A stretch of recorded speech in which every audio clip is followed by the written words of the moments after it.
Welcome to Explainer Insight. Today, I'm going to explain the movie Zodiac. It's fitting that one of the most notorious mysteries in modern American history would be at the center of one of the greatest crime films ever made. The mystery of the Zodiac Killer, a serial murderer who terrorized the San Francisco Bay Area for years during the 1960s and 1970s, is a case that has inspired heaps of speculation, but no firm conclusions, and David Fincher's 2007 movie is a remarkable epic chronicling that time and the search for answers.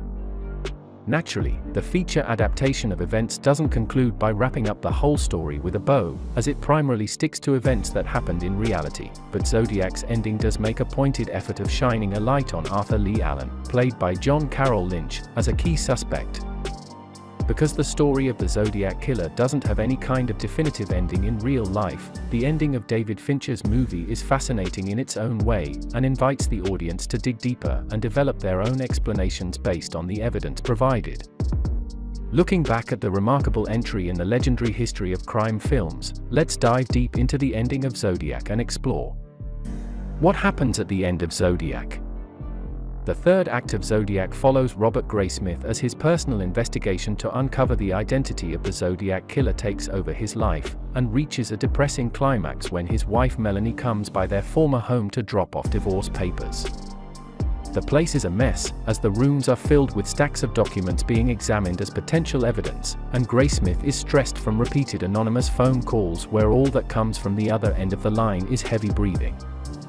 Melanie laments the trajectory of their relationship, knocking over and picking up a stack of papers as she approaches her soon-to-be ex-husband, and before she leaves she drops the divorce contract and the stray material on the floor in front of him.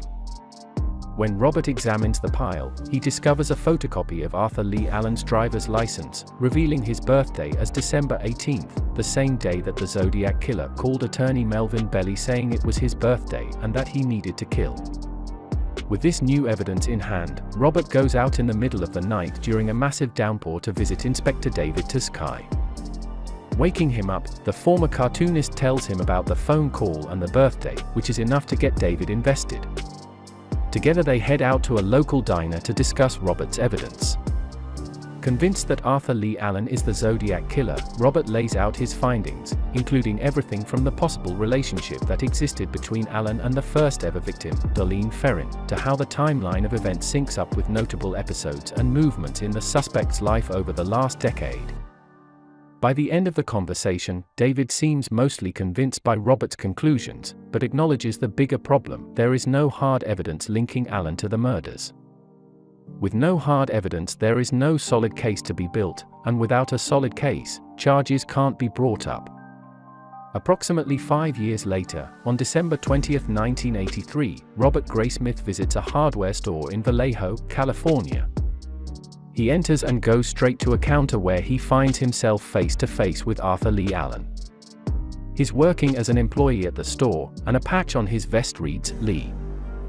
Allen asks if he can help with anything, and Robert says no.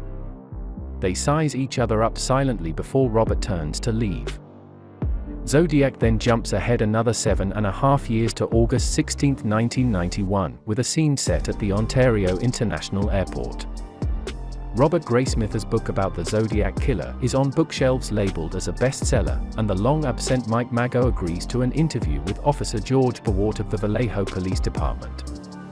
Being the former boyfriend of Leigh Ferrin and a Zodiac Killer survivor, he is shown a lineup of photographs and asked if any of the men pictured attempted to kill him 22 years prior. Told that he didn't have to identify anyone, Mike Mago points to the picture of Arthur Leigh Allen, saying it's him. Asked to clarify how sure he is on a scale of 1 to 10, the survivor says, "At least an 8. Last time I saw this face was July 4, 1969. I'm very sure that's the man who shot me." Before the end credits roll, text appears on screen noting that Arthur Leigh Allen died from a heart attack before he could take part in a meeting with the police following Mike Mago's identification. Furthermore, a partial DNA profile was run from a sample required from a Zodiac Killer envelope in 2002, and Allen could not be ruled out as a suspect.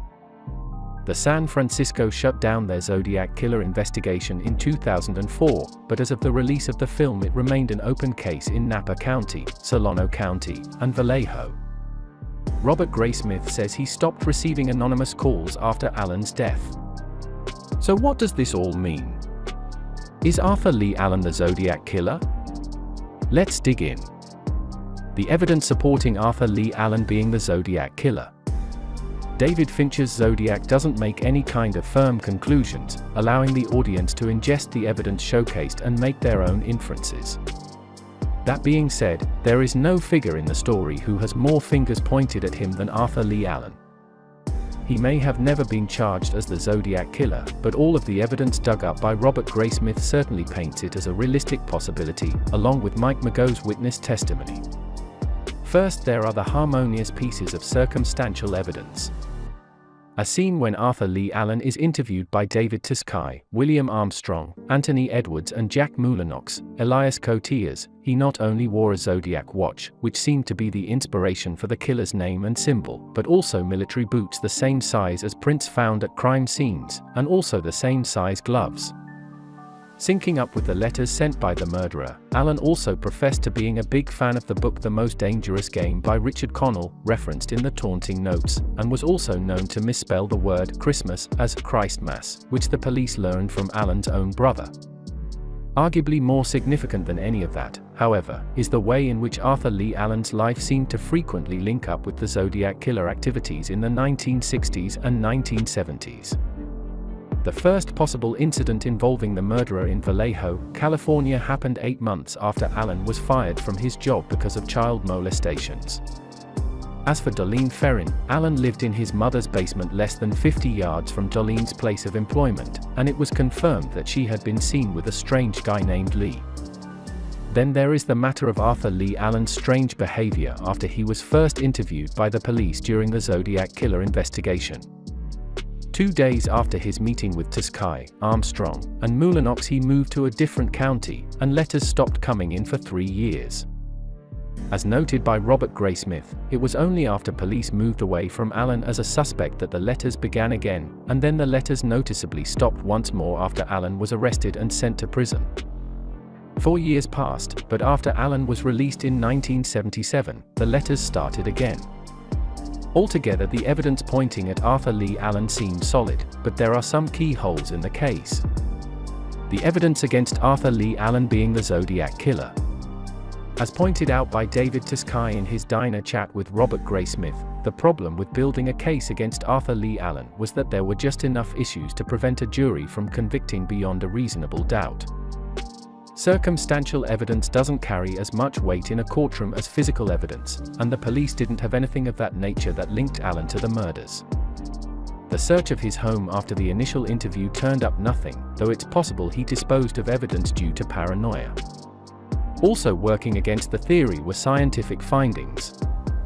Prints found at the scene didn't match Arthur Leigh Allen, and handwriting expert Sherwood Morrill, Philip Baker Hall filed a report saying that the notes written by the Zodiac killer didn't match up with Allen's penmanship. That being said, the filing notably didn't factor in that Allen was ambidextrous, and his own protege's study of the same material didn't disqualify him as the possible killer. The legal system in America posits that every person is innocent until proven guilty, and in the case of Arthur Leigh Allen it was determined by the police that there simply wasn't enough evidence to serve as the necessary proof. As Robert Graysmith says to David Tuscay shortly before they part ways, though, just because you can't prove it doesn't mean it isn't true. Where things stand with the Zodiac killer in real life. Unlike David Fincher's The Social Network, which is now begging for a sequel due to the impact that Facebook has had on society since 2010, Zodiac is a film not really needing a follow-up, as there haven't been any real significant breakthroughs in the case since the movie was released back in 2007. The only recent development involving the hunt for the Zodiac killer happened in May 2018 when it was announced by the Vallejo Police Department that there were going to be efforts to try and retrieve DNA from the back of the stamps that were on the letters that he sent. The results from the efforts have not yet been made public. That was all from the video. I hope you liked it. Subscribe for more content like this and hit the like button to help us out. Also, leave a comment if you want us to explain your favorite movie. Until next time, take care.